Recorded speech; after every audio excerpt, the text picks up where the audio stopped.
ওয়া'বুদুল্লাহা ওয়া লা তুশরিকু বিহি শাইআ। আল্লাহ তাআলা বলেন ওয়া'বুদুল্লাহ, তোমরা আল্লাহর এই ইবাদত করো, ওয়া লা তুশরিকু বিহি শাইআ, তার সাথে কোনো কিছুর শিরিক করিও না। তাহলে আল্লাহ তাআলার হক হলো আমরা একমাত্র ইবাদত করব তার, সাথে সাথে আল্লাহ তাআলার সাথে কোনো কিছুর শিরিক করা যাবে না। হাদিসের মধ্যেও আসছে, হযরত আনাস রাদিয়াল্লাহু তাআলা আনহু থেকে বর্ণিত, নবীজি সাল্লাল্লাহু আলাইহি ওয়াসাল্লাম বলেন, আল্লাহ তাআলার হক হলো তারই ইবাদত করা, তার সাথে কোনো কিছুর শিরিক না করা। ইবাদতের একমাত্র হকদার হলেন আল্লাহ। কাফের মুশরিক যারা ছিল, মক্কার মুশরিক যারা ছিল, এরা আল্লাহ তাআলার অস্তিত্বে অবিশ্বাসী ছিল না। তারা এই বিশ্বাস করত যে স্রষ্টা একজন আছে, তারা যে আল্লাহর জাতে বিশ্বাস করত, আল্লাহর অস্তিত্বে বিশ্বাস করত। এই কথা আমার আপনার কারো বানানো নয়, বরং মক্কার মুশরিকরা যে আল্লাহর অস্তিত্বে বিশ্বাসী ছিল, এই কথার সাক্ষ্য আল্লাহ তাআলা স্বয়ং কোরআনুল কারীমে জানিয়ে দিয়েছে।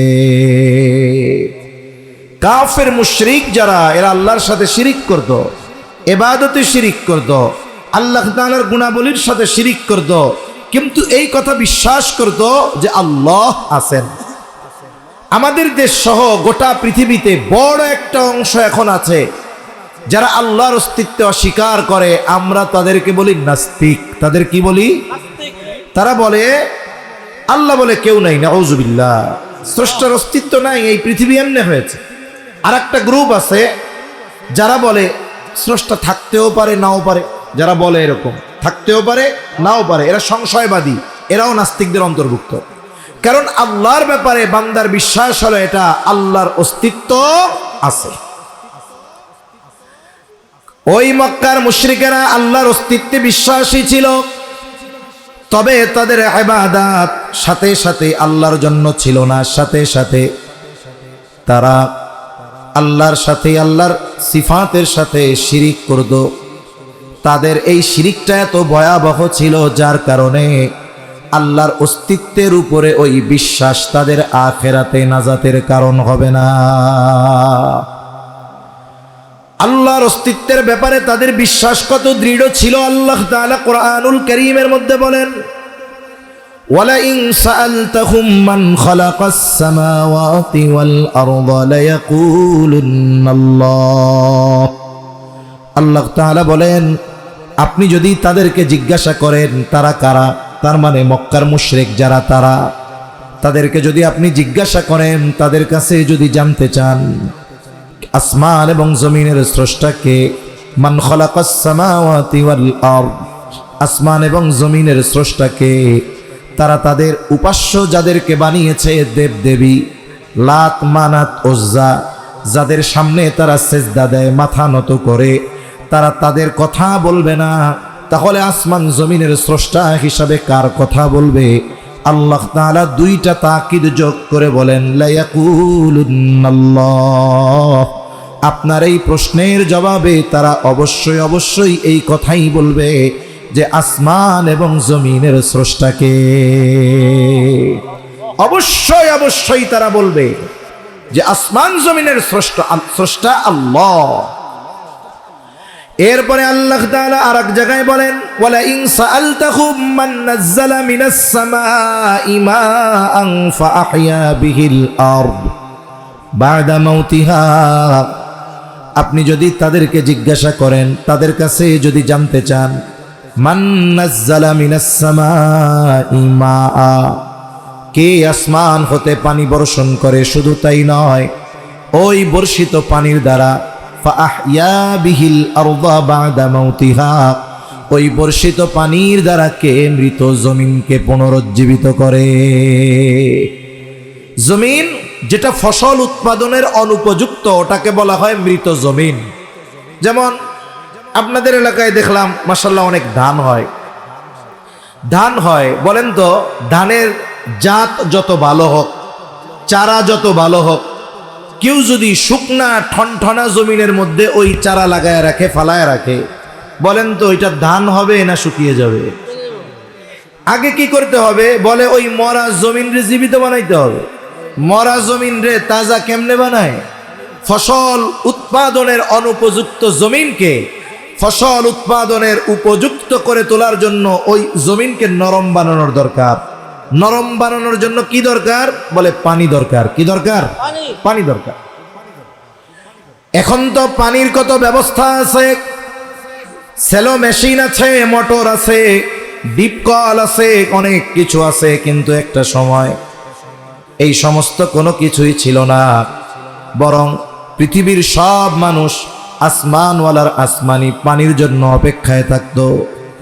আল্লাহ তাআলা বলেন, আপনি কাফেরদের যদি জিজ্ঞাসা করেন কে আসমান হতে পানি বর্ষণ করে এবং ওই পানির দ্বারা ফসল উৎপাদনের অনুপযুক্ত এই মৃত জমিনকে কে ফসল উৎপাদনের জন্য জীবিত করে তোলে, ওরা ওদের দেবদেবীদের কথা বলবে না, লাত মানাত উজ্জা হুবলের কথা বলবে না।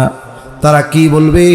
লা ইয়াকুলুনাল্লাহ, অবশ্যই অবশ্যই বৃষ্টি দেন আল্লাহ, এবং এই বৃষ্টির পানি দ্বারা মৃত জমিনকে জীবিত করে তোলেন আল্লাহ। আল্লাহ তাআলা আরো এক জায়গায় বলেন, ওয়ালা ইন সাআলতাহুম মান খালাকাহুম লা ইয়াকুলুনাল্লাহ। আপনি যদি মক্কার মুশরিকদেরকে তাদের অস্তিত্বের ব্যাপারে জিজ্ঞাসা করেন, মান খালাকাহুম, তাদেরকে কে সৃষ্টি করেছে, যেমন নাস্তিক কি বলে, এমনেই হয়েছি। মক্কার মুশরিকরা এই প্রশ্নের জবাবে কি বলবে? তারা এই কথা বলে নাই বা বলবে না বা বলতো না যে আমরা এমনিতেই হয়ে গেছি। আল্লাহ তাআলা বলেন, হাবিব আপনি যদি ওই মক্কার মুশরিকদের জিজ্ঞাসা করেন মান খালাকাহুম, কে তাদের সৃষ্টি করেছে, কি বলবে? লা ইয়াকুলুনাল্লাহ, অবশ্যই অবশ্যই আমাদের স্রষ্টা হলেন আল্লাহ। তাহলে এই বিষয়টা কোরআনুল কারীম থেকে সুস্পষ্ট হওয়া যায় যে মক্কার মুশরিকরা আল্লাহর জাতে বিশ্বাসী ছিল, আল্লাহর অস্তিত্বে বিশ্বাসী ছিল। এরপরেও তাদের এই বিশ্বাস কেন কাজে আসবে না? কেন কাজে আসলো না? কেন এই বিশ্বাস তাদেরকে জাহান্নাম থেকে বাঁচাতে পারবে না? এর কারণ হলো তারা ইবাদত একমাত্র আল্লাহর জন্য করতো না, তারা তাদের মাথাটা নত করত ওই লাত মানাত উজ্জা আর হবলের সামনে। ঠিক কিনা বলেন? আমরা সেজদা দেই কার জন্য? আল্লাহর জন্য। জোরে বলেন না, কার জন্য? আল্লাহর জন্য। তারা সেজদা দিত লাত মানাত উজ্জারে, সাথে সাথে কি করত? ওই মূর্তিগুলাকে মনে করত যে রিজিক পাওয়ার জন্য এগুলোকে দরকার, এগুলোর মাধ্যমে আল্লাহর কাছে রিজিক চাইতে হবে। এই যে আল্লাহ তাআলা রিজিক দাতা, বলেন তো আল্লাহর রিজিক দেওয়ার জন্য কোনো পিএস দরকার আছে? কোনো পার্সোনাল সেক্রেটারি দরকার আছে যে না এই কাজটা করতে হলে ওর মাধ্যমে আসতে হবে? বরং আল্লাহ তাআলা বান্দাকে দেন সরাসরি। ঠিক কিনা বলেন? তারা মনে করত যে রিজিক দেওয়ার ক্ষমতা এই লাতের আছে, মানাতের আছে, হবলের আছে, উজ্জার আছে। এইভাবে আল্লাহ তাআলার সমকক্ষ দাঁড় করাতো ওই পাথরে বানানো নিজেদের হাতের মূর্তিগুলাকে। এই কারণে দেখেন আল্লাহর অস্তিত্বের ব্যাপারে বিশ্বাসী ছিল কত দৃঢ় বিশ্বাসী। শুধুমাত্র আল্লাহর সাথে শিরিক করার কারণে আর আল্লাহ ব্যতীত ওই মূর্তির উদ্দেশ্যে ইবাদত করার কারণে তাদের এই বিশ্বাস বাতিল। তারা আল্লাহর হক নষ্টকারী, তাদের ঈমান ধ্বংস হয়ে গেছে। মনে রাখতে হবে অনেক ভালো জিনিস আছে, অল্প মন্দের কারণে ওই জিনিসটা নষ্ট হয়ে যায়। দুধ এটা জান্নাতি একটা খাবার। জান্নাতে দুধের নাহার আছে, নহর আছে। জান্নাতে দুধের নদী আছে, দুধের নহর আছে জান্নাতের মধ্যে। এটা জান্নাতি একটা খাবার। নবীজি সাল্লাল্লাহু আলাইহি ওয়াসাল্লাম যখন মেরাজে গেছেন, নবীজি সাল্লাল্লাহু আলাইহি ওয়াসাল্লামকে যেই পানিগুলো দেওয়া হয়েছে এর মধ্যে দুধ দেওয়া হয়েছে, নবীজি দুধ পান করছে। এখন দুধ যত ভালো হোক না কেন, যত খাঁটি হোক না কেন, বলেন তো ওর মধ্যে যদি যেই গরুর দুধ ওই গরুরই যদি একটু প্রস্রাব দিয়ে দেওয়া হয়, এখন মনে করেন 3 মণ দুধ একজন চিন্তা করলো যেই গরুর দুধ ওই গরুর মুতি যদি একটু দেই অসুবিধা কোথায়? অসুবিধা আছে না নাই? বলেন তো, ওই দুধ ভালো থাকবে? খাবার উপযুক্ত থাকবে? নষ্ট হয়ে যাবে। অনেক ভালো জিনিস আছে যেগুলো কিছু মন্দের কারণে নষ্ট হয়ে যায়। তাদের আল্লাহর জাতের প্রতি কত দৃঢ় বিশ্বাস যে তাদের এই বিশ্বাসের সাক্ষ্য স্বয়ং আল্লাহ তাআলা দিয়েছেন, কিন্তু ওই যে শিরকের কারণে এই বিশ্বাসটা কোনো কাজে আসবে না। আখিরাতে তাদের ঠিকানা হলো অনন্তকাল জাহান্নাম। তাই আমাদেরকে একমাত্র ইবাদত করতে হবে কার জন্য? জোরে বলেন। আল্লাহ তাআলার আদেশ, ওয়ামা উমিরু ইল্লা লিয়াবুদুল্লাহা মুখলিসিনা লাহুদ্দিন। একনিষ্ঠভাবে আমাদের ইবাদতগুলো একমাত্র আল্লাহর জন্য করতে হবে। সাথে সাথে আল্লাহ তাআলার সাথে কোনো কিছুর শিরিক করা যাবে না। কারণ শিরক হলো এমন এক জঘন্য পাপ, এমন এক জঘন্য অন্যায়, আল্লাহ তাআলা সবচাইতে বেশি বেজার হন যদি কেউ তার সাথে শিরিক করে। যত পাপ আছে আল্লাহ সবচাইতে বেজার হন যদি কেউ তার সাথে শিরিক করে। আর আল্লাহর জাতের সাথে যারা শিরিক করে এরা তো শেষ।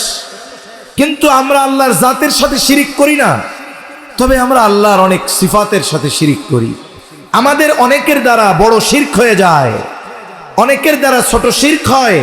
কিন্তু সাবধান, এই শিরিক করলে আল্লাহ তাআলা কতটা বেজার হয়। আল্লাহ বলেন সব পাপ মাফ করে দিব। বান্দা নামাজ পড়তে পারে নাই, আল্লাহ যদি চায় মাফ করে দিবেন। রোজা রাখে নাই, আল্লাহ যদি চায় মাফ করে দিবেন। হজ ফরজ হয়েছিল, হজ করে নাই, আল্লাহ যদি চায় মাফ করে দিবেন। কিন্তু আল্লাহ জানিয়ে দেন যদি কেউ আল্লাহর সাথে শিরিক করে আল্লাহ সেটা মাফ করবে না। কত বড় জঘন্য এক পাপ। আল্লাহ তাআলা বলেন, ইন্নাল্লাহা লা ইয়াগফিরু আন ইউশরাকা বিহি ওয়া ইয়াগফিরু মা দুনা যালিকা লিমান ইয়াশা। আল্লাহ তাআলা বলেন, ইন্নাল্লাহা লা ইয়াগফিরু আন ইউশরাকা বিহি, যদি তার সাথে কেউ শিরিক করে তাহলে আল্লাহ তাআলা তাকে মাফ করবে না। ওয়া ইয়াগফিরু মা দুনা যালিকা লিমান ইয়াশা, এটা ব্যতীত বান্দা যদি অন্য কোনো পাপ করে আল্লাহ যা চান, আল্লাহ তাআলা যদি চান আল্লাহ মাফ করে দিবেন। তার মানে শিরিক হলো এমন এক মহাপাপ যেই পাপকে আল্লাহ তাআলা মহাপাপ বলে অভিহিত করেছেন। আল্লাহ বলেন, ইন্নাশ শিরকা লাযুলমুন আযীম। শিরক হলো মহাজুলুম, মহা অন্যায়, মহাপাপ। একটা হলো শুধু জুলুম আর একটা হলো মহাজুলুম। দুইটার মধ্যে তফাৎ আছে। এখন জুলুম কোনটা আর মহাজুলুম কোনটা? আল্লাহ শিরিককে বলেছেন মহাজুলুম। কেন বলছেন? ছোট্ট একটা উদাহরণ দিলে বুঝতে সহজ হবে। মনে করেন কথার কথা বলেন তো, কেউ যদি আপনার আমার কাছে এসে এই খবর দেয় যে হুজুর একটা খবর আছে। কি খবর? হুজুর ওই একটা হাতি ছাগলরে পাড়া দিয়ে মেরে ফেলছে।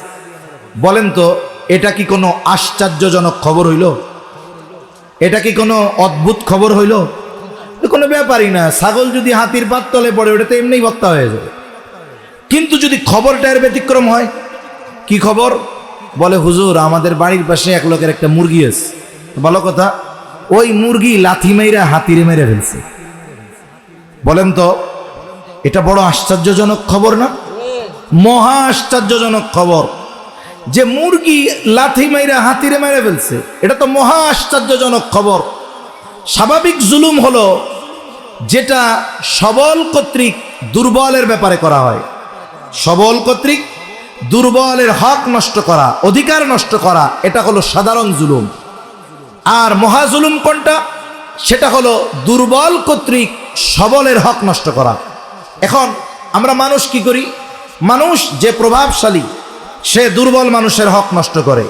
অনেক সময় তার জমি দখল দিয়ে দেয়, অনেক সময় তার থেকে অন্যায়ভাবে টাকা নেয়, বিভিন্ন ধরনের হক নষ্ট করে তার প্রভাব প্রতিপত্তি ক্ষমতাকে কাজে লাগিয়ে। তার মানে সাধারণ জুলুম বলা যায় এটাকে, যেটা সবল কর্তৃক দুর্বলের উপরে করা হয়, এটা স্বাভাবিক জুলুম। আর শিরিক কেন মহাজুলুম? বলে আমি ক্ষমতার পাওয়ারে আমার চাইতে দুর্বলের হক নষ্ট করলাম, এটা তো সাধারণ জুলুম। কিন্তু বলুন তো আল্লাহ তাআলার হক যদি কেউ নষ্ট করে সেটা কি শুধু জুলুম হবে না মহাজুলুম হবে? কেন? এইখানে হকটা নষ্ট হয় দুর্বল কর্তৃক এক মহাপরাক্রমশালী, দুর্বল কর্তৃক মহাপরাক্রমশালীর হক নষ্ট করা হয়। কেন? বলে আল্লাহর হক তো তারই ইবাদত করা, তার সাথে শিরিক না করা। তার মানে যখন কোনো বান্দা আল্লাহর সাথে শিরিক করে, এটা তো সাধারণ কোনো জুলুম নয়, এটা মহাজুলুম। কারণ এইখানে হক নষ্ট করা হয় মহাপরাক্রমশালী কুল্লি শাইইন কাদির, ওই মহান আল্লাহ তাআলা। এজন্য আল্লাহ তাআলা শিরিককে বলেছেন মহাজুলুম। আল্লাহ তাআলা আমাদের সব ইবাদত একমাত্র আল্লাহর জন্য করার তৌফিক দেন, সকলে বলি আমিন। আল্লাহ আমাদেরকে সকল ধরনের শিরিক থেকে বেঁচে থাকার তৌফিক দেন, সকলে বলি আমিন। তাহলে দুই ধরনের হক, প্রথম ধরনের হক আল্লাহর হক, এইবার দ্বিতীয় হক। আল্লাহ তাআলা এইবার বান্দার হকের কথা বর্ণনা করেন। বান্দার হক কতটা জটিল আর কতটা কঠিন, একটা হাদিস আপনাদের খেদমতে শোনাইলে বুঝতে সহজ হবে। রাসূল আকরাম সাল্লাল্লাহু আলাইহি ওয়াসাল্লাম একদিন সাহাবা একরামকে প্রশ্ন করতেছেন, তোমরা কি জানো কিয়ামতের দিন সবচাইতে নিঃস্ব হবে কোন ব্যক্তি? কে হবে মুফলেস? একেবারে নিঃস্ব হবে কোন ব্যক্তি? মিসকিন আর গরিব, দুইটার মধ্যে তফাৎ আছে। গরিব হলো তার আছে তবে কম, আর নিঃস্ব হলো সে যার কোনো কিছুই নাই। কে হবে কিয়ামতের দিন মুফলেস? সাহাবায়ে কেরাম বললেন, আল্লাহ এবং তার রাসূল ভালো জানে। নবীজি সাল্লাল্লাহু আলাইহি ওয়াসাল্লাম বলেন, কিয়ামতের দিন সবচেয়ে নিঃস্ব হবে ওই ব্যক্তি যার দুনিয়ায় ইবাদতের কোনো অভাব ছিল না, কিন্তু এই দুনিয়ায় সে মানুষের হক নষ্ট করত। ইবাদতের অভাব নাই, কিন্তু দুনিয়ায় সে মানুষের হক নষ্ট করত। কি হবে কিয়ামতের দিন তার পরিণতি? ওই ব্যক্তি তো দুনিয়ায় অনেক ইবাদত করেছে, দান সদকা করেছে, হজ করেছে, যাকাত দিয়েছে, অনেক ইবাদত করেছে। কিয়ামতের দিন ওই ব্যক্তি তার সওয়াবের পরিমাণ দেখে মোটামুটি নিশ্চিত আজকে আমার জান্নাতে যাওয়া কে ঠেকায়। কিন্তু কিয়ামতের দিন আল্লাহ সুবহানাহু ওয়া তাআলা শুধু নেক কাজের প্রতিদান দিবেন এমন নয়, বরং আল্লাহ সুবহানাহু ওয়া তাআলা এই দুনিয়ায় যত বিচার অমীমাংসিত থেকে যাবে সব বিচারের ফয়সালা আর মীমাংসা আল্লাহ কিয়ামতে দিবে। মালিক ইয়াউমিদ্দিন, আল্লাহ সুবহানাহু ওয়া তাআলা ওই বিচার দিবসের একচ্ছত্র অধিপতি। ওই দিন তিনি বিচার করবেন। বিচারটা কত জটিল! আল্লাহ সুবহানাহু ওয়া তাআলা কোরআনুল কারীমের মধ্যে বলেন, وَنَضَعُ الْمَوَازِينَ الْقِسْطَ لِيَوْمِ الْقِيَامَةِ فَلَا تُظْلَمُ نَفْسٌ شَيْئًا وَإِنْ كَانَ مِثْقَالَ حَبَّةٍ مِّنْ ওই দিন কারো প্রতি সামান্যতম অবিচার করা হবে না, জুলুম করা হবে না। অথচ দুনিয়ার বিচারালয়গুলোতে অনেক সময় নির্দোষকে দোষী বানিয়ে দেওয়া হয়, আবার যারা দোষী তাদেরকে নির্দোষ বানিয়ে দেওয়া হয়। দুনিয়ার সিস্টেম এরকম। কিন্তু কিয়ামতের দিন আল্লাহ বলেন, ফালা তুযলামু নাফসুন শাইআ, সেই দিন কারো প্রতি ন্যূনতম সামান্যতম অবিচার করা হবে না।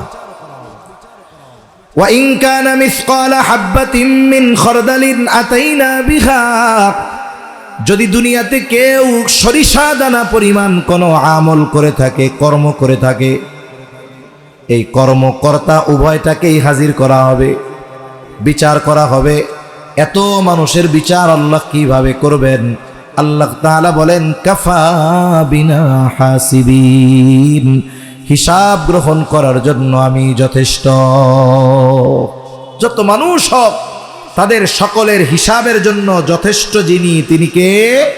আল্লাহ। দুনিয়াতে যারা ন্যায় বিচার পায় না, যাদের উপরে জুলুম হয়, সামাজিকভাবে ন্যায় বিচার পায় না, প্রশাসনিকভাবে ন্যায় বিচার পায় না, রাষ্ট্রীয়ভাবে ন্যায় বিচার পায় না, সব জায়গা থেকে যখন ন্যায় বিচার বঞ্চিত হয়, বলুন তো ওই দুর্বল ওই মজলুম মানুষটা তখন বিচারটা দেয় কার কাছে? অনেকে এটারে গুরুত্ব দেয় না।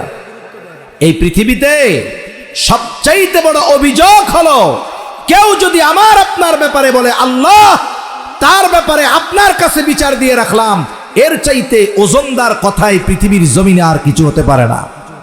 কিন্তু আমরা অনেক সময় মনে করি কি, আর দেখা যায় বলে দুনিয়ায় তো কিছু হইল না, কেউ যদি আমার আপনার ব্যাপারে এমনটা বলে, আমি আপনি এই কথাটাকে তুচ্ছ তাচ্ছিল্য করি, সাধারণ মনে করি।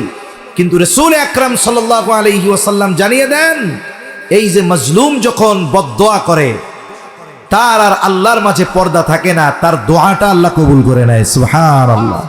এজন্য নবীজি বলেন, তোমরা মাজলুমের বদদোয়াকে ভয় করো। আমি আপনি যদি কারো হক নষ্ট করি, সে মাজলুম, আমি জালেম। আমি আমার বোনের সম্পদ খেয়ে ফেলছি, আমি জালেম, বোন মাজলুম। সে যদি আল্লাহর কাছে বিচার দেয়, বদদোয়া দেয়, এই দোয়া কবুল হবে, এই ব্যাপারে কোনো সন্দেহ নাই। ওই দিন যারা দুনিয়ায় বিচার পায় নাই, তারা আল্লাহর কাছে বিচার দিবে।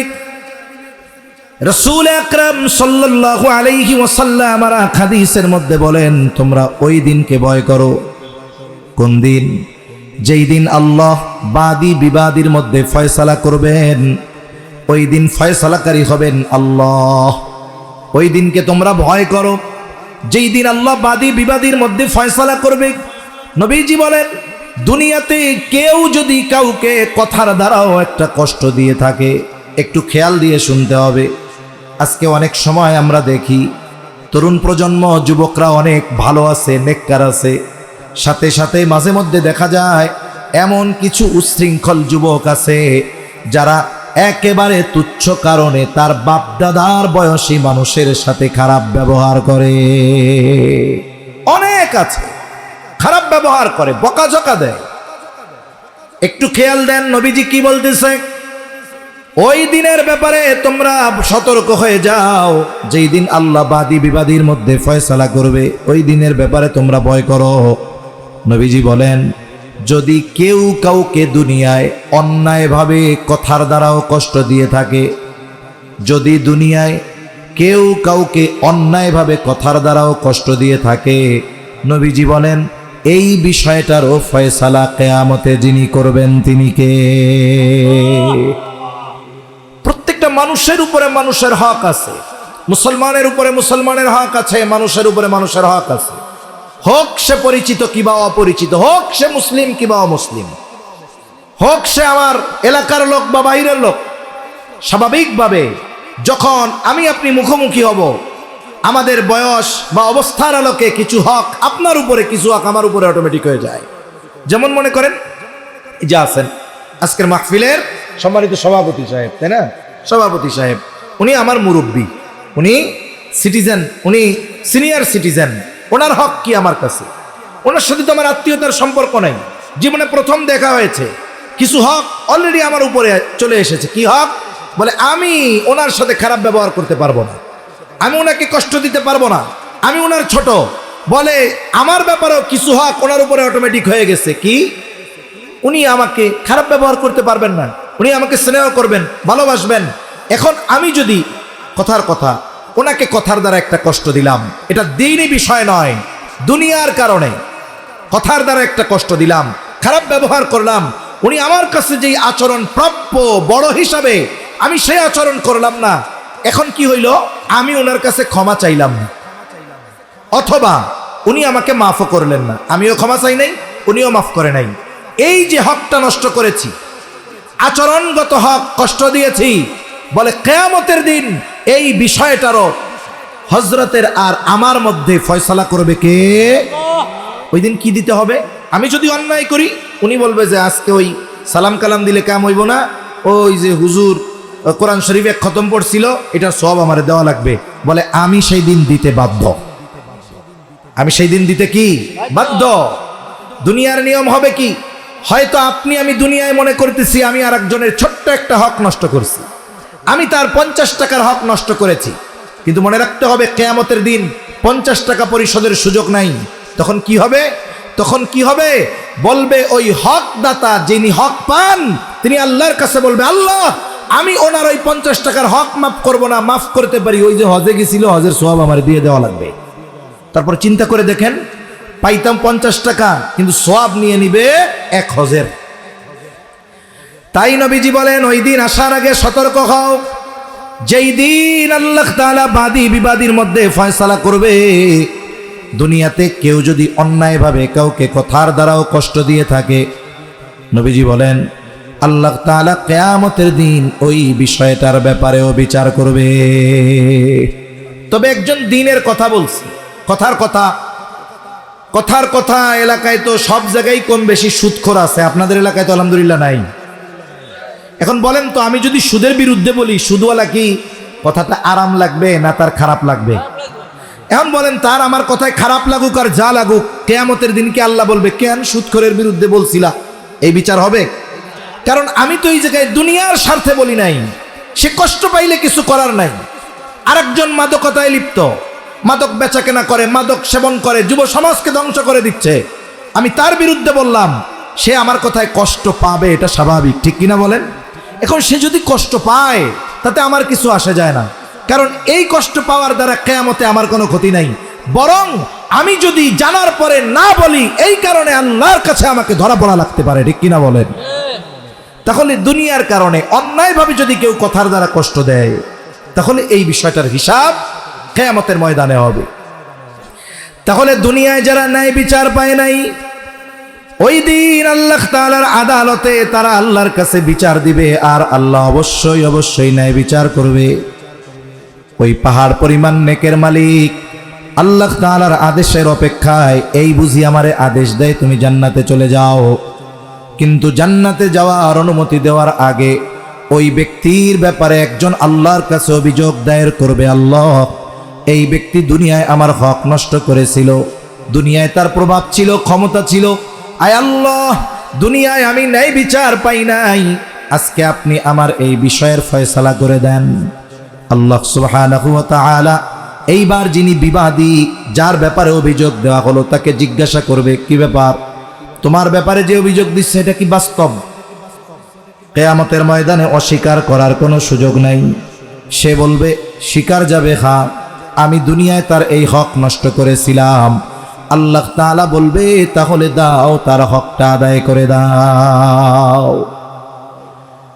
দুনিয়ায় তো জমি নিয়েছিল, সম্পদ নিয়েছিল, টাকা পয়সা নিয়েছিল, কিন্তু আখিরাতে টাকাও নাই, জমিও নাই, হক আদায় করবে কেমনে? এইবার ওই বিবাদী বলবে, আল্লাহ এটা তো দুনিয়া না, যদি দুনিয়া হতো আমি তার জমির পরিমাণ দরকার হয় আরো বেশি তাকে দিয়ে দিতাম, টাকা পয়সা যা নিয়েছি তার চাইতে বেশি দিয়ে দিতাম, এটা তো দুনিয়া না।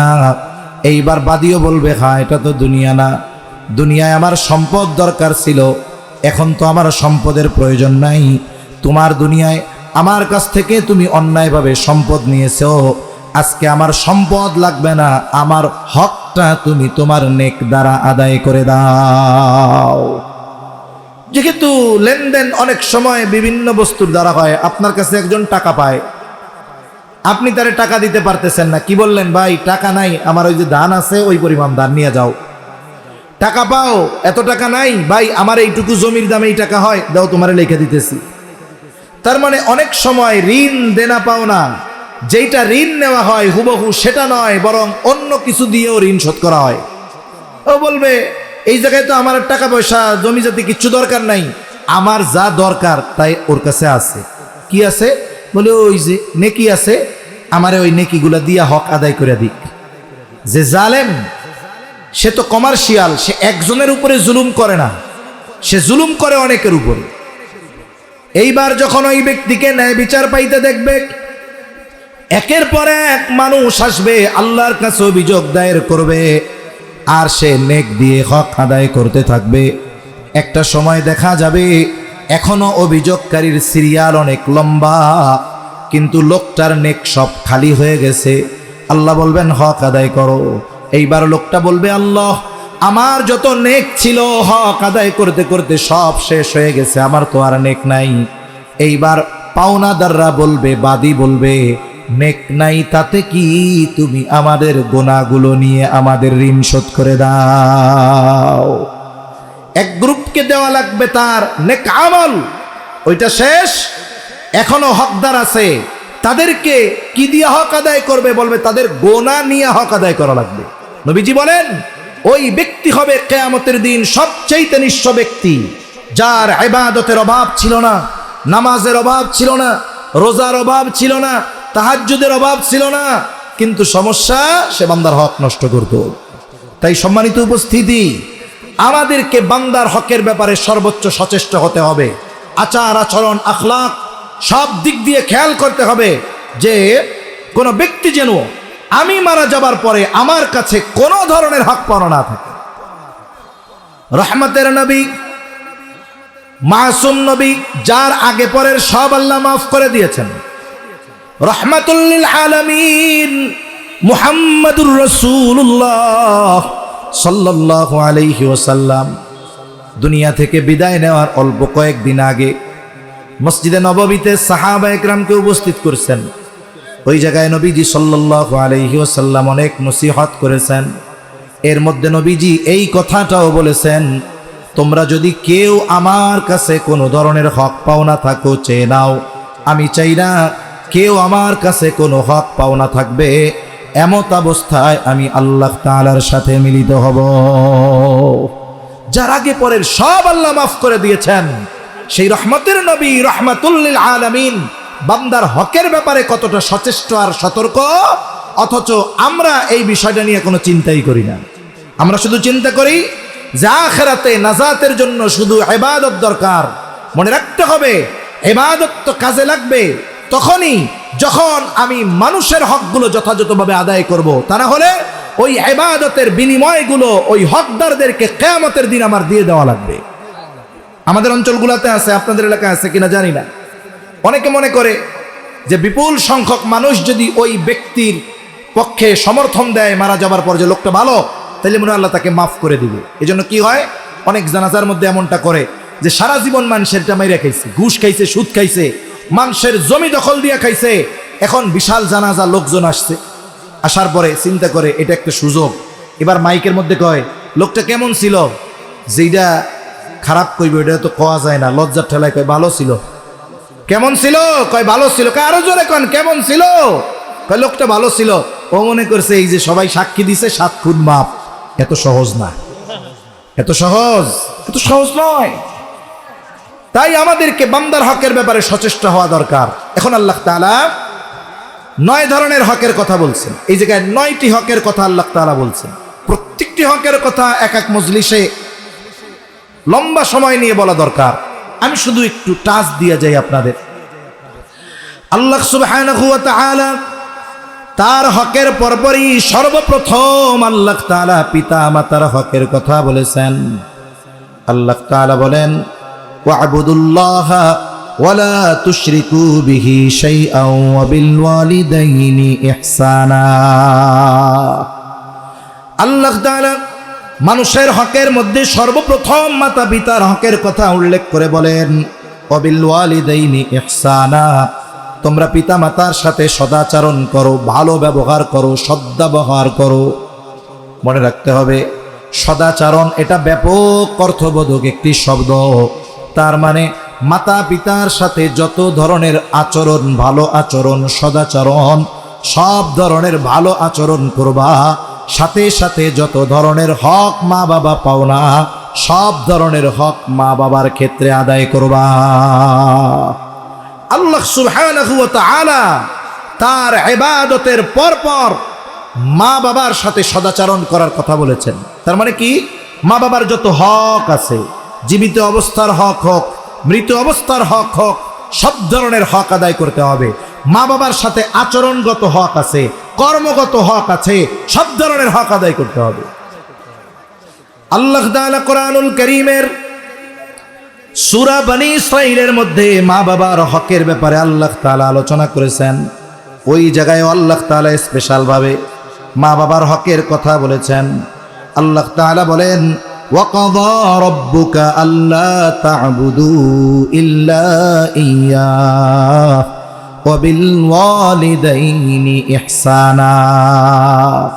আল্লাহ সুবহানাহু ওয়া তাআলা এই জায়গায় তার হক আর স্পেশাল ভাবে মা বাবার হকের কথা বলেছেন। মা বাবার হক কি? আল্লাহ তাআলা এই জায়গায় কয়েকটা বিষয়ের কথা বলেন যে, 1 নম্বর, ইম্মা ইয়াবলুগান্না ইনদাকাল কিবারা আহাদুহুমা আও কিলাহুমা ফালা তাকুল লাহুমা উফ ওয়ালা তানহারহুমা ওয়া কুল লাহুমা কাওলান কারীমা। আল্লাহ সুবহানাহু ওয়া তাআলা বিশেষ করে এইখানে মাতা পিতার বার্ধক্যকালীন সময়ের কথাটা বলছেন। আর মা বাবার সাথে যে শুধু মা বাবা বার্ধক্যে উপনীত হলে ভালো ব্যবহার করতে হবে, মা বাবা যখন শক্তিশালী থাকবে তখন খারাপ ব্যবহার করার সুযোগ আছে? তখন খারাপ ব্যবহার সন্তানরা কমই করে। অল্প কিছু মানুষ বাবা যখন উপার্জন করে, উপার্জনের সামর্থ্য থাকে, মা যখন রান্না করে খাওয়ায়, বাবা যখন বিদেশ থেকে টাকা পাঠায়, দেশে উপার্জন করে সন্তানরে খাওয়ায়, ওই টাইমে মা বাবার সাথে খারাপ আচরণ খুব কম মানুষই করে। কেন করে? কারণ জানে এখন খারাপ ব্যবহার করলে আমার খাওয়া বন্ধ হয়ে যাবে, মোটর সাইকেলের তেল বন্ধ হয়ে যাবে, পোশাক বন্ধ হয়ে যাবে। এই জন্য মা বাবা যখন সামর্থ্য থাকে, উপার্জন কম থাকে, উপার্জন করে, তখন কেউ কিছু বলে না। খুব কম মানুষই আছে যারা ওই সময় মা বাবার সাথে খারাপ ব্যবহার করে। যারা করে তাদের মধ্যে অন্যতম হলো মাদকাসক্ত যারা, তারা। মা বাবার কাছে যখন পয়সা থাকে, বাবা যখন উপার্জন করে, তখন মা বাবার সাথে খারাপ ব্যবহার করে যারা, তাদের মধ্যে অন্যতম কারা? বলে মাদকাসক্ত যারা, তারা। ঠিক কিনা বলেন? এজন্য আমরা কি দেখি যে অনেক মাদকাসক্ত সন্তান নেশার টাকা মা বাবা দেয় নাই, এই কারণে মা বাবাকে হত্যা করে ফেলে। এমন ঘটনা আমাদের দেশে অহরহ ঘটে। ঠিক কিনা বলেন? মাদক একটা অভিশাপ। আল্লাহ অভিশাপ থেকে আমাদের হেফাজত করেন, বলি আমিন। তাহলে মা বাবা যখন বার্ধক্যে উপনীত হবে, উভয়ে অথবা দুইজনের একজন, তোমরা তাদের সাথে ভালো আচরণ করবা, সম্মানজনক আচরণ করবা। তাদের আচরণে যদি কোনো কষ্ট পাও, খবরদার ওই কষ্ট হৃদয়ের মধ্যে দাফন দিয়া দিবা। খবরদার তাদের আচরণে যদি তোমার কোনো বিরক্তি আসে, মুখ দিয়া ওই বিরক্তি প্রকাশ করবা না। আল্লাহ তাআলা বলেন, ফালা তাকুল লাহুমা উফ ওয়ালা তানহারহুমা ওয়া কুল লাহুমা কাওলান কারীমা। আল্লাহ তাআলা বলেন, তুমি তাদের কোনো আচরণে যদি কষ্ট পাও, তাদের সাথে উফ শব্দ পর্যন্ত বলবা না। উফ শব্দ বলবা না, আর ধমক দেয়া তো বহুদূর। ওয়ালা তানহারহুমা, খবরদার বার্ধক্যে উপনীত হয়েছে ওই যেই বৃদ্ধ মা বাবা, তাদের কোনো আচরণে যদি কষ্ট পাও, বিরক্ত পাও, উফ শব্দটাও বলবা না। এই আচরণের কারণে তাদের সাথে ধমক দিয়াও কথা বলবা না। কারণ মানুষ যখন বার্ধক্যে উপনীত হয়, অনেক শিশু সুলভ আচরণ তাদের মধ্যে আবার ফিরে আসে। এই যে চাঁদ, কত পরিষ্কার পরিচ্ছন্ন চাঁদ, আকাশটা আসার সময় খুব পরিষ্কার দেখলাম। চাঁদের 14 তারিখ যখন হবে, চাঁদটা পরিপূর্ণ হয়ে যাবে। এরপরে 15 তারিখ থেকে ওই চাঁদের ক্ষয় হতে থাকবে। ক্ষয় হইতে হইতে এক সময় 1 তারিখের চাঁদের সাইজ যেমন ছিল, 29 তারিখেও চাঁদের সাইজটা আবার ওই রকম হয়ে যাবে। মানুষের জীবনটাও এরকম। যারা 60, 70, 80 বছরের হায়াত পায়, জীবনের একটা পূর্ণাঙ্গ সময় থাকে, যৌবন থাকে, ওইটা যখন চলে যায়, আস্তে আস্তে ওই আবার একদিনের চাঁদের মতো ওনার মধ্যেও শিশু সুলভ কিছু আচরণ চলে আসে। ওই সময়টাতে অনেক সন্তান মা বাবার ওই শিশু সুলভ আচরণটাকে নিজেদের জন্য বিরক্তিকর মনে করে। এটা কখনোই সমীচীন নয়। বরং কেউ যদি বিরক্ত হয়, বিরক্তি প্রকাশ করে, আর এই কারণে মা বাবার সাথে ধমক দিয়ে কথা বলে, তাহলে কিয়ামতের দিন তার জন্য ছাড় পাওয়া কঠিন। ঠিক কিনা বলেন? শুনুন, মা বাবার হকের ব্যাপারে আল্লাহ কতটা গুরুত্ব দিয়েছেন। আল্লাহ তাআলা সবচাইতে বেজার হন আল্লাহ তাআলার সাথে যদি কেউ শিরিক করে। বলুন তো, যদি কেউ শিরিক করে আল্লাহ বেজার হয়, তাহলে যদি কেউ শিরিক করতে বলে, যিনি শিরিক করার আদেশ দিবেন তার উপরে আল্লাহ বেজার হবেন কি হবেন না? এখন যদি কোনো ক্ষেত্রে এমনটা হয়ে যায়, যদি কখনো কোনো সন্তানকে তার মা বাবা শিরিক করার জন্য জোর জবরদস্তি করে, এই ক্ষেত্রে মা বাবার সাথে আচরণ কেমন হবে? আল্লাহ তাআলা বলেন, ওয়া ইন জাহাদাকা আলা আন তুশরিকা বিমা লাইসা লাকা বিহি ইলম ফালা তুতি'হুমা ওয়া সাহিবহুমা ফিদ দুনিয়া মা'রুফা। আল্লাহ তাআলা বলেন, ওয়া ইন জাহাদাকা আলা আন তুশরিকা বিমা লাইসা লাকা বিহি ইলম। যদি কারো মা বাবা, ভাব অর্থটা বলতেছি, যদি কারো মা বাবা কাউকে তাদের জ্ঞানহীনতার কারণে শিরকের আদেশ দেয়, আল্লাহ কি বলেন? শিরকের আদেশ যদি দেয় মা বাবা, প্রথম কাজ আল্লাহ বলেন ফালা তুতিউহুমা। এই শিরকের আদেশ যদি কোনো মা বাবা দেয়, জোর জবরদস্তি করে, আল্লাহ তাআলার 1 নম্বর আদেশ, মা বাবার এই আদেশের আনুগত্য করা যাবে না। তাহলে শিরক মহাজুলুম। ওই শিরকের আদেশ দিল মা বাবা, তাইলে কত জঘন্য এক বিষয়। এখন যদি সন্তান চিন্তা করে, হায় রে, শিরকের আদেশ দিল আমার মা বাপ, কত বড় সাহস, এখন শক্তি দিয়ে ধমক দিয়ে বলল খবরদার এই ধরনের কোন কথা আমারে বলবেন, আপনার খাবার বন্ধ, আপনার ওষুধ বন্ধ, যান আজকে থেকে ঘর থেকে বের করে দিব। আপনি আল্লাহর সাথে শিরিক করতে বলেন। আল্লাহ তাআলা বলেন খবরদার, আদেশ করছে এই কাজটা তুমি করবা না, কিন্তু এই আদেশ করার কারণে ধমক দেওয়ার অধিকার তোমার নাই। আল্লাহ তাআলা কি বলেন? আল্লাহ তাআলা বলেন ওয়াসাহিবুহুমা ফিদ দুনিয়া মারুফা। ওই মা বাবা যদি মুশরিক হয়, শিরকের আদেশ দেয়, এর ফয়সালা আল্লাহ করবে, কিন্তু এই দুনিয়ায় তুমি ওই মা বাবার সাথে সদাচরণ করবা। তুমি তারে খাবার দিবা, চিকিৎসার ব্যবস্থা করবা, বাসস্থানের ব্যবস্থা করবা, কিন্তু হ্যাঁ, তার ওই আদেশটা তুমি মান্য করবা না। কিন্তু আদেশের কারণে, মা বাবা আদেশ দিয়েছে শিরকের কারণে, এই কারণে তার খাবার, তার চিকিৎসা, তাকে ঘর থেকে বের করে দিতে পারবা না, তাকে তুমি ধমক দিতে পারবা না। সে যদি পাপ করে, এই ফয়সালা যিনি করবেন তিনি কে? আল্লাহ। তাহলে চিন্তা করে দেখেন, মা বাবা যদি শিরকের আদেশ দেয়, তাও তাদের সাথে খারাপ ব্যবহারের সুযোগ নাই। তা আমাদের সমাজে অনেক মানুষ সামান্য কারণে, তুচ্ছ কারণে, একটু চিন্তা করেন, মা বাবার সাথে ধমক দিয়ে কত বড় নাফরমানি করা হচ্ছে, এটা চিন্তা করেন। রমজান মাস যখন আসে, একটা হাদিস প্রত্যেকটা মসজিদের মেম্বার থেকে বলা হয়, নবীজি সিঁড়ি দিয়া উঠছেন, 3 সিঁড়ি উঠছেন আর আমিন বলছেন।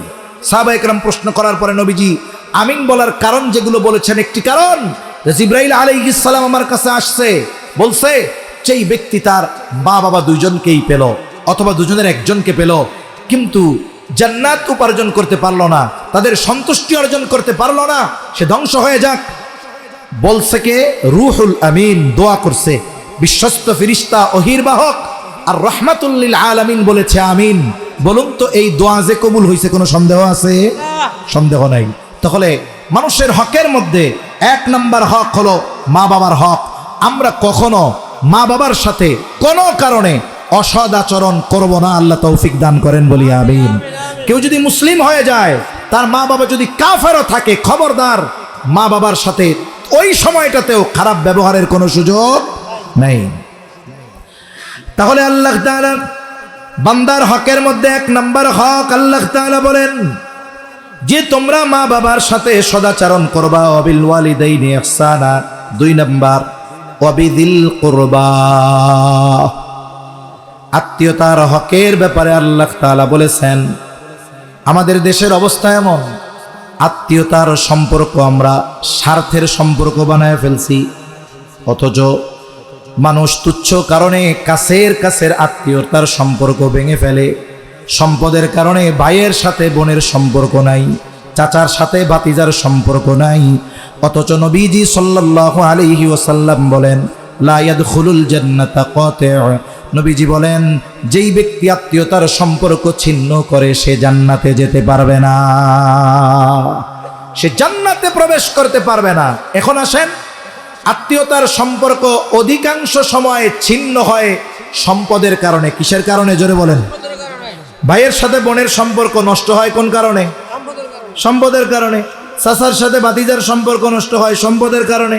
মামার সাথে ভাগিনার সম্পর্ক নষ্ট হয় সম্পদের কারণে। অথচ দেখুন, যেই সম্পদের কারণে আমরা সম্পর্ক নষ্ট করি, আত্মীয়তার সম্পর্ক ধ্বংস করি, আল্লাহর নবী সহিহ বুখারীর মধ্যে জানিয়ে দেন, যেই ব্যক্তি চায় যে তার রিজিক বৃদ্ধি পাক, যেই ব্যক্তি চায় তার হায়াত বৃদ্ধি পাক, সে যেন আত্মীয়তার সম্পর্ক ঠিক রাখে। সুবহানাল্লাহ বলে।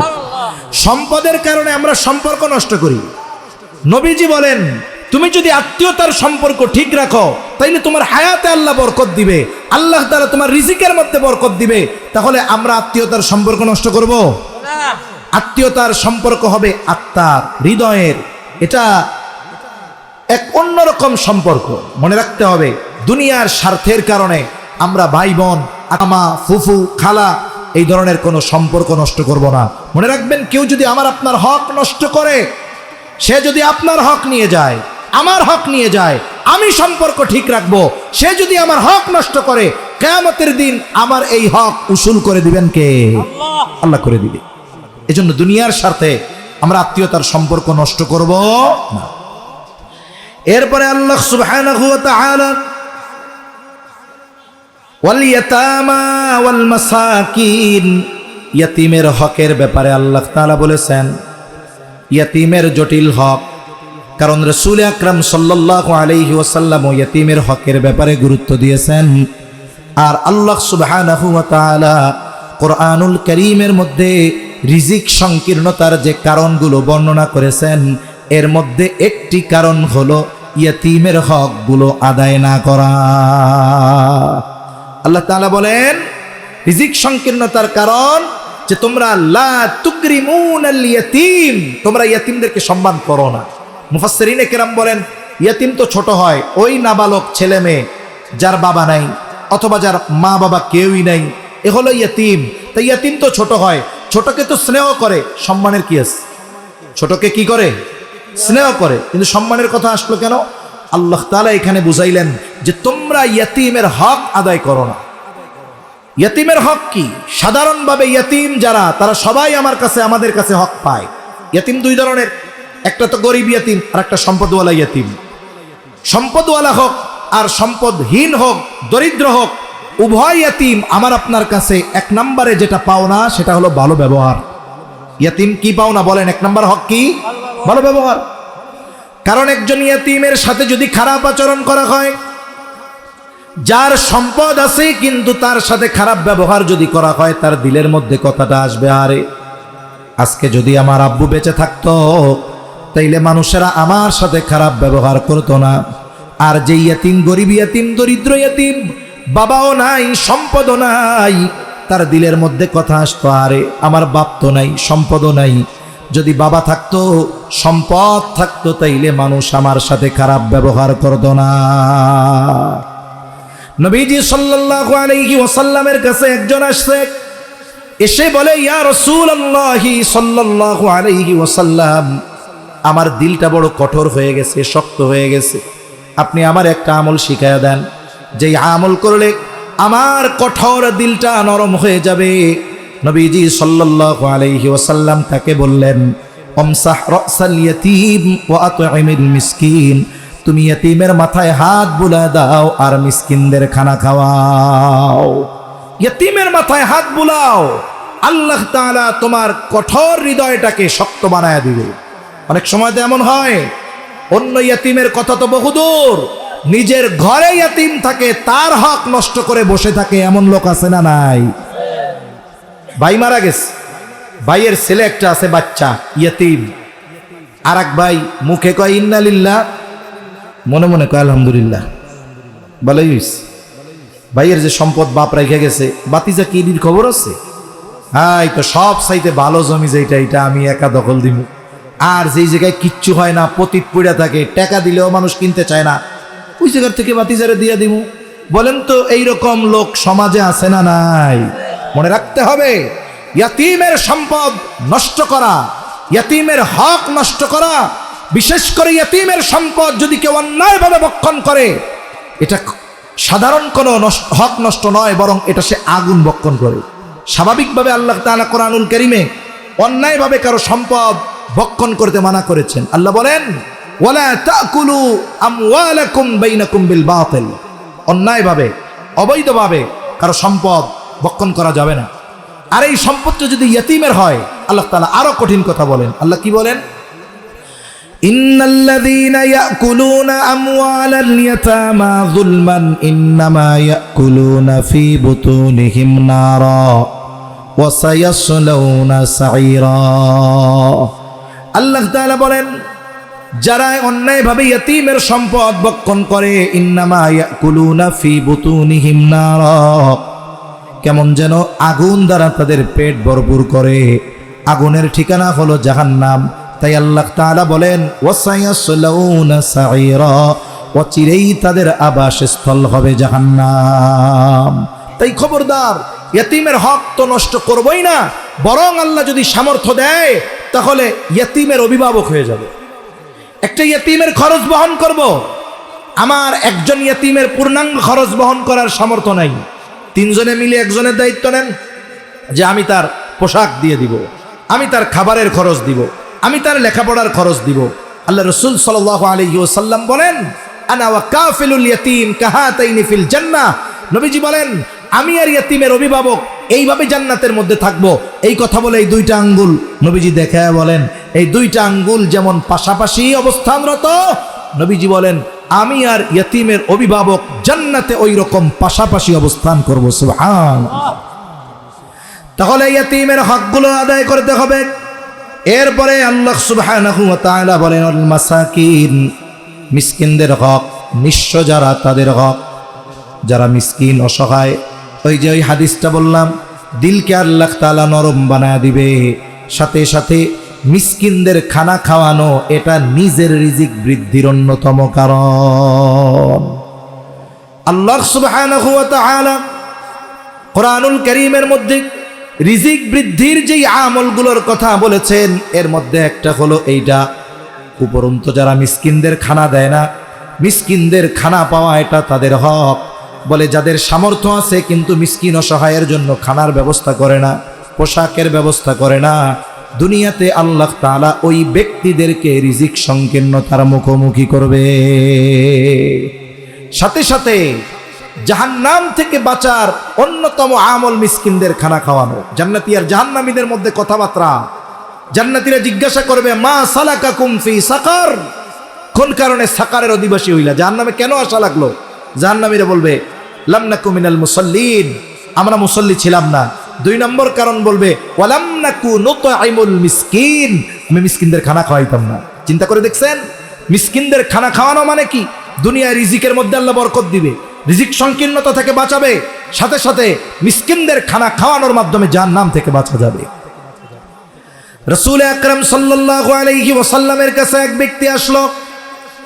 আসার পরে জিজ্ঞাসা করে, ইয়া রাসূলুল্লাহ, আইয়ুল ইসলামি খাইর, ইসলামের মধ্যে উত্তম আমল কোনটা? নবীজি উম্মতের রুহানি ডাক্তার, একই প্রশ্নের জবাব প্রশ্নকারীর ভিন্নতায় তিনি ভিন্ন ভিন্ন জবাব দিতেন, যার জন্য যেটা দরকার। নবীজি এই ব্যক্তির প্রশ্নের জবাবে বললেন, তুতঈমুত তাআম ওয়া তাকরাউস সালাম আলা মান আরাফতা ওয়া মান লাম তারিফ। নবীজি 1 নম্বরে বললেন, তুমি মানুষকে খানা খাওয়াও। এইখানে নবীজি কোনো ক্লাসিফিকেশন করেন নাই, স্তর বিন্যাস করেন নাই। তার মানে কোনো ব্যক্তি যদি কাউকে আল্লাহর খুশির জন্য খানা খাওয়ায়, অবশ্যই অবশ্যই সওয়াব আছে। বলুন তো, কোনো দরিদ্র মানুষ যদি ধনী মানুষকে খানা খাওয়ায় কিন্তু উদ্দেশ্য আল্লাহর সন্তুষ্টি, বলুন তো এই খানা খাওয়ানোর মধ্যে সওয়াব আছে না নাই? যার প্রয়োজন নাই খাবার, তারে যদি খাওয়ানো হয় আল্লাহর জন্য, তাতে যদি সওয়াব হয়। যার প্রয়োজন আছে তারে যদি খাওয়ানো হয়, সওয়াব কমপক্ষে 2 গুণ। সওয়াব কমপক্ষে কয় গুণ? 1 নম্বর, খানা খাওয়ানোর সওয়াব, ওই যে আল্লাহর জন্য খাওয়াইছে। 2 নম্বর, তার খানাটা প্রয়োজন মেটানোর সওয়াব। আর প্রয়োজন যদি মেটানো হয়, কি হয়? হাদিসের মধ্যে আসছে, নবীজি বলেন, যদি এক মুসলমান অপর মুসলমানের কোনো প্রয়োজন মিটিয়ে দেয়, নবীজি সাল্লাল্লাহু আলাইহি ওয়াসাল্লাম বলেন, আল্লাহ তাআলা তাহলে ওই ব্যক্তির দুনিয়া আখিরাতের প্রয়োজন মিটায়া দিবে। তাই আমার আপনার পাশে কাছে কোনো অভুক্ত যদি আসে, খাবার যদি খেতে চায়, আমি আমার অবস্থান থেকে যতটুকু সম্ভব সন্তুষ্ট চিত্তে আল্লাহর জন্য খানা খাওয়াবো। অনেক সময় এমন হয়, আমি ধনী, আমার প্রতিবেশী মিসকিন অসহায়, খানা খাওয়াইলো, খানা খাওয়াইয়া 2 দিন পরে কয়, আমার এই কামটা কইরা দে। এখনও কইতেছে, না ভাই পারুম না। এবার আমি কি কই, এই যে গোশত দিয়া 2 দিন আগে খাওয়াইলাম, এখনো ডেকুর দিলে আমার গোশতের গন্ধ বেরোইব। বুঝলে গেছ, কামটা করলা না? এই যে দেখেন কি করা হলো, খোটা দেওয়া হলো। খবরদার, এই ধরনের কাজ আমরা করব না। আমরা মানুষের উপকার করব, মানুষকে খাওয়াবো, একমাত্র কার জন্য? জোরে বলেন। এই মিসকিনদের যে হকগুলো আছে এগুলো আমরা আদায় করব। এরপরে আল্লাহ তাআলা বলেন, ওয়াল জারিদিল কুরবা ওয়াল জারিল জুনুব। জারিদিল কুরবা নিকটবর্তী প্রতিবেশী, জারিল জুনুব দূরবর্তী প্রতিবেশী। তাফসীরের মধ্যে দূরবর্তী প্রতিবেশী আর নিকটবর্তী প্রতিবেশীর ব্যাখ্যা দেওয়া হয়েছে। একটা হলো অবস্থানের দিক দিয়ে নিকটবর্তী, আর একটা হলো ধর্মীয় দিক দিয়ে নিকটবর্তী, আর একটা হলো আত্মীয়তার দিক দিয়ে নিকটবর্তী। যদি প্রতিবেশী কারো এমন হয় যে প্রতিবেশী সে 1 নম্বরে মুসলমান, 2 নম্বরে সবার কাছে সবচাইতে কাছে, 3 নম্বর সে আমার আত্মীয়, বলে এই প্রতিবেশী হলো সবচাইতে কাছের প্রতিবেশী। আবার অনেকে দূরত্বের কারণে দূরবর্তী প্রতিবেশী হয়, অবস্থানের কারণে দূরবর্তী প্রতিবেশী হয়, এই ধরনের ব্যাখ্যা দেওয়া হয়েছে। তা যাই হোক, প্রতিবেশী দূরবর্তী হোক নিকটবর্তী হোক, সব ধরনের প্রতিবেশীর হকের ব্যাপারে খেয়াল রাখতে হবে। বলে প্রতিবেশী কত দূর পর্যন্ত হবে? এক বর্ণনা আসছে যে আমার ঘর থেকে এইদিকে 40 ঘর, এইদিকে 40, এইদিকে 40, এইদিকে 40, এরা সবাই আমার প্রতিবেশী। অবস্থানের দিক দিয়ে যে যত কাছে সে তত নিকটে, যে যত দূরে সে তত দূরে। আবার কেউ কেউ বলেন আওয়াজ যত দূরে যায়, একজন মানুষ যখন কোনো কথা বলবে যত দূর পর্যন্ত আওয়াজ পৌঁছাবে ওই পর্যন্ত প্রতিবেশী। তা যাই হোক, প্রতিবেশী দূরবর্তী হোক আর নিকটবর্তী হোক, মুসলিম হোক কিংবা অমুসলিম হোক, প্রত্যেক প্রতিবেশীর হক আমার আপনার উপরে আছে না নাই? জোরে বলেন। আমি সবার হকের দিকে যাব না। অমুসলিম প্রতিবেশী যদি হয় তার হকের কথা তো একটু চিন্তা করেন, তাহলে মুসলিমের হকের ব্যাপারে বোঝা যাবে। আর ওই মুসলিম প্রতিবেশী যদি আত্মীয় হয় তাহলে আরো বোঝা যাবে। আয়েশা সিদ্দিকা রাদিয়াল্লাহু তাআলা আনহা রাসূল আকরাম সাল্লাল্লাহু আলাইহি ওয়াসাল্লামকে জিজ্ঞাসা করলেন, ইয়া রাসূলুল্লাহ সাল্লাল্লাহু আলাইহি ওয়াসাল্লাম, আমার 2 জন প্রতিবেশী, একজন মুসলিম আর একজন অমুসলিম। একটু খেয়াল করেন, একজন মুসলিম আর একজন অমুসলিম। ইয়া রাসূলুল্লাহ, প্রতিবেশী হিসাবে কে আমার কাছে বেশি হক পাও না? আমার মূল সময় শেষ, এখন হলো অতিরিক্ত সময় চলতেছে। আমার কথাটা শেষ করতে কয়েক মিনিট লাগবে ইনশাআল্লাহ। তাহলে কে আমার কাছে বেশি হকদার? তাদের ধর্মীয় পরিচয় আলাদা করে দেওয়া হয়েছে। আচ্ছা, কে আমার কাছে বেশি হকদার? ধর্মীয় পরিচয় পৃথক করে দেওয়া হয়েছে, একজন মুসলিম আর একজন অমুসলিম। রাসূল আকরাম সাল্লাল্লাহু আলাইহি ওয়াসাল্লাম আয়েশা সিদ্দিকা রাদিয়াল্লাহু তাআলা আনহার এই প্রশ্নের জবাবে কি বললেন? নবীজি বললেন, আয়েশা, যার দরজা তোমার দরজার বেশি কাছে, প্রতিবেশী হিসাবে সে তোমার কাছে বেশি হক পাও না। নবীজি বলেন নাই যে মুসলিম তোমার কাছে বেশি হক পাও না, অমুসলিম সে কম।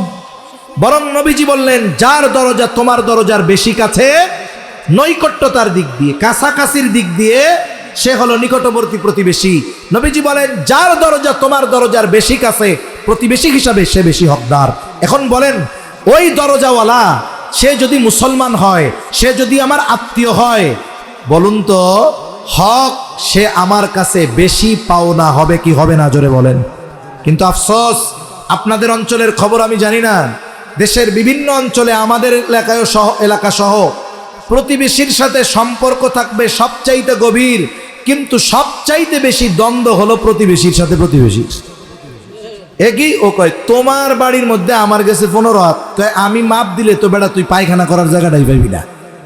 একজন কি কয় যে তোমার মধ্যে আমার গেছে 10 হাত, আমি মাপ দিলে তোর কবরের জায়গাও থাকবো না। আছে না নাই বলেন? আছে। এই যে সামান্য কারণে আমরা প্রতিবেশীর শত্রু বানায় নিচ্ছি, অথচ প্রতিবেশীর সাথে সদাচরণের ব্যাপারে কতটা গুরুত্ব। قال رسول الله صلى الله عليه وسلم أوصيني جبريل بالجار حتى ظننت أنه سيورثه।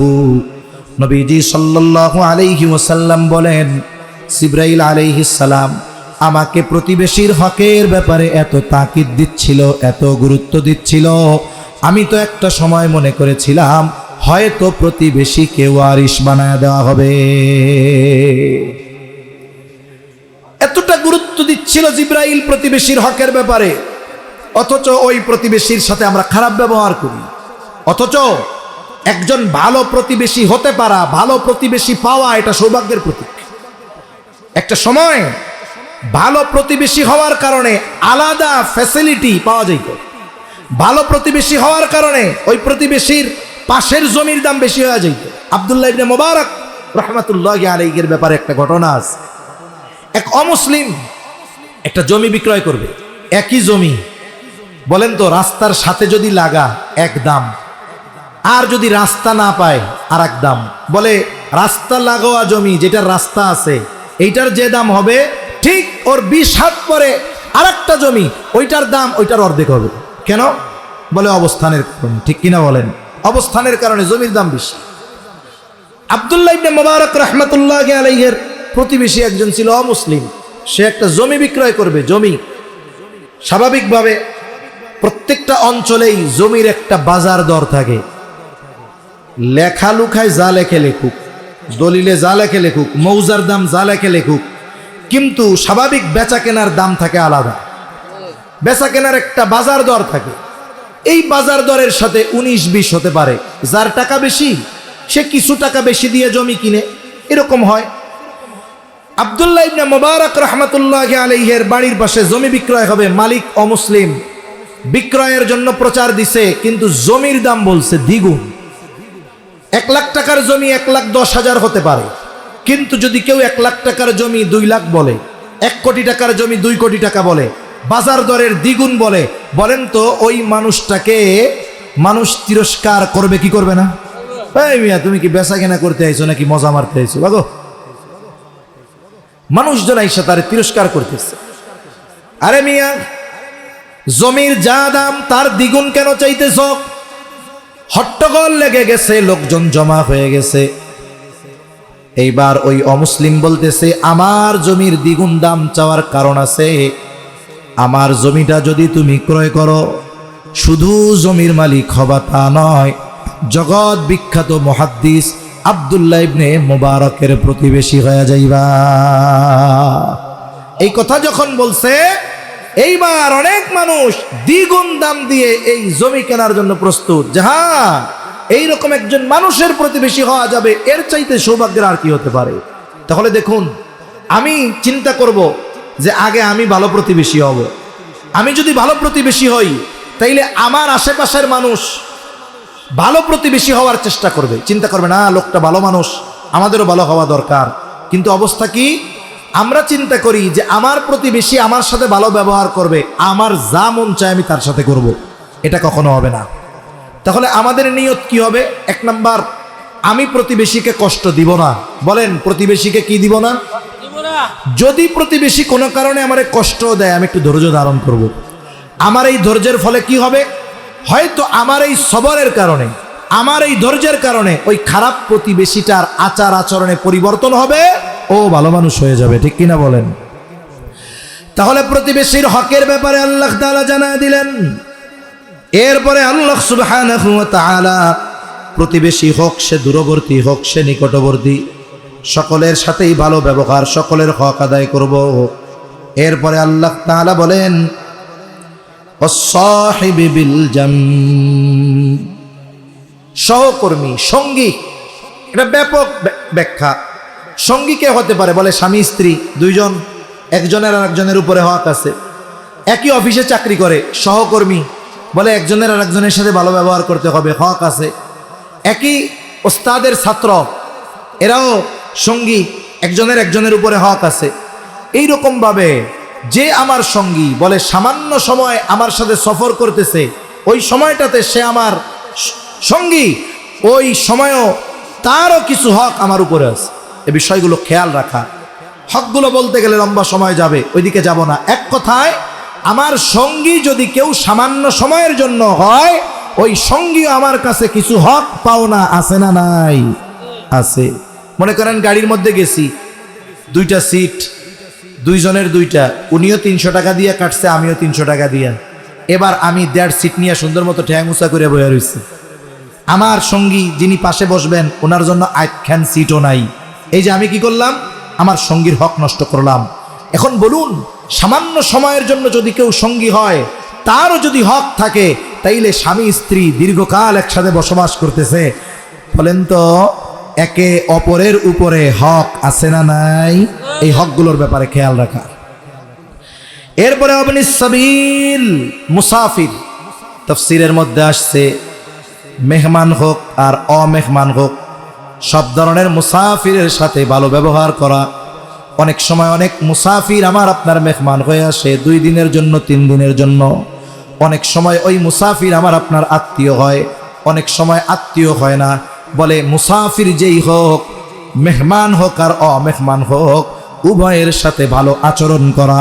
শুধু তাই না, মুসাফিরের পরিস্থিতি যদি এমন হয়, আমি চিনি না কিন্তু মুসাফির, তার এলাকায় অনেক সম্পদ আছে, কিন্তু গেছিল কুমিল্লা, পকেট কাইটে সব টাকা পয়সা নিয়ে গেছে, টাকা পয়সা নাই।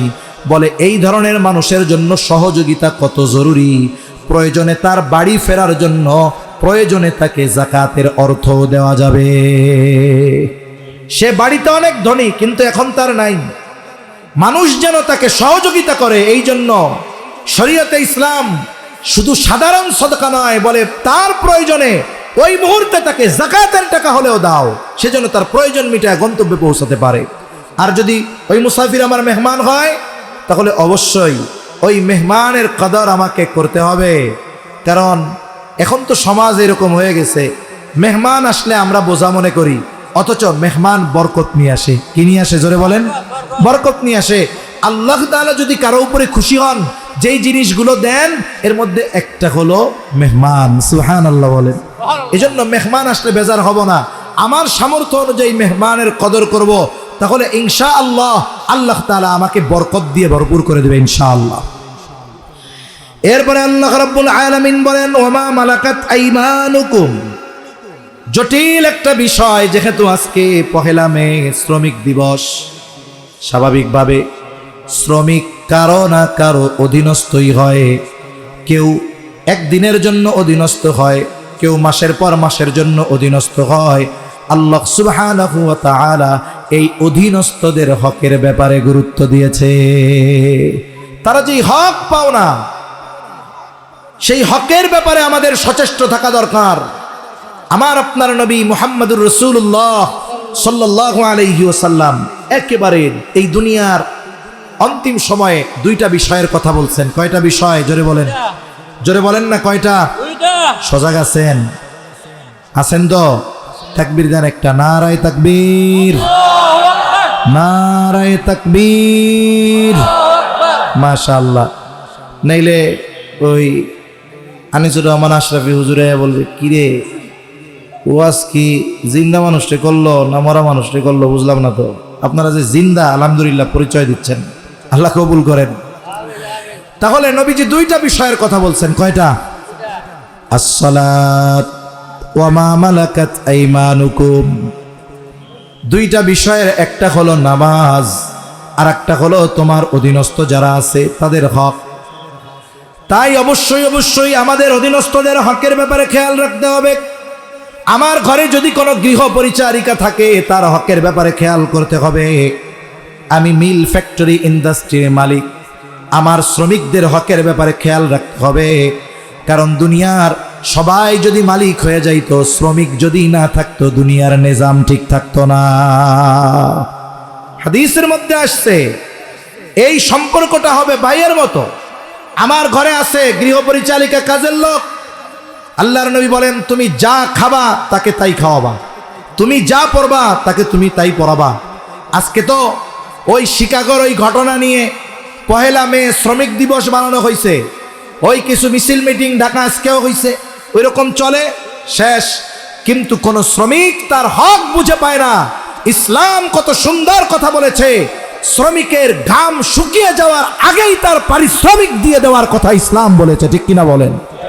এজন্য শ্রমিক যারা, তাদের পরিপূর্ণ হক, ইসলাম অনুশাসন, ইসলাম না মানলে তাদের পরিপূর্ণ হক কশ্চিনকালেও আদায় করা সম্ভব হবে না। তাই আমার আপনার অধীনস্থ যারা আছে, আমরা তাদের হকের ব্যাপারে খেয়াল রাখবো। মাত্রাতিরিক্ত কাজের বোঝা তাদের উপরে চাপিয়ে দিব না, তাদের পারিশ্রমিক চুক্তিতে যা আছে দিব, দেওয়ার ক্ষেত্রে বিলম্ব করব না, তাদেরকে ঠকাবো না। এই বিষয়টা খেয়াল রাখতে হবে। নাইলে কিয়ামতের দিন আমি যদি কারো পারিশ্রমিক তার পরিশ্রম অনুযায়ী না দেই, তাকে যদি ঠকাই, কিয়ামতের দিন ওই যে ও আল্লাহর কাছে আমার বিরুদ্ধে অভিযোগ দায়ের করবে। হয়তো কিয়ামতের দিন আমাকে নেক দিয়ে অথবা তার গোনা নিয়ে এই হক আদায় করতে হবে। এজন্য সাবধান, এ কাজগুলো করব না। এখানে 10টি বিষয়ের কথা আছে। একটি আল্লাহর হক, বাকি 9টি বান্দার হক। আল্লাহ তাআলা সর্বশেষ যেই কথাটা বলেন, ইন্নাল্লাহা লা ইউহিব্বু মান কানা মুখতালান ফাখুরা।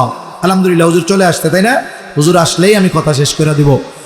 এখন এই যে আল্লাহর হক আর বান্দার হক, এই হকগুলো অনুসরণ করে না কারা?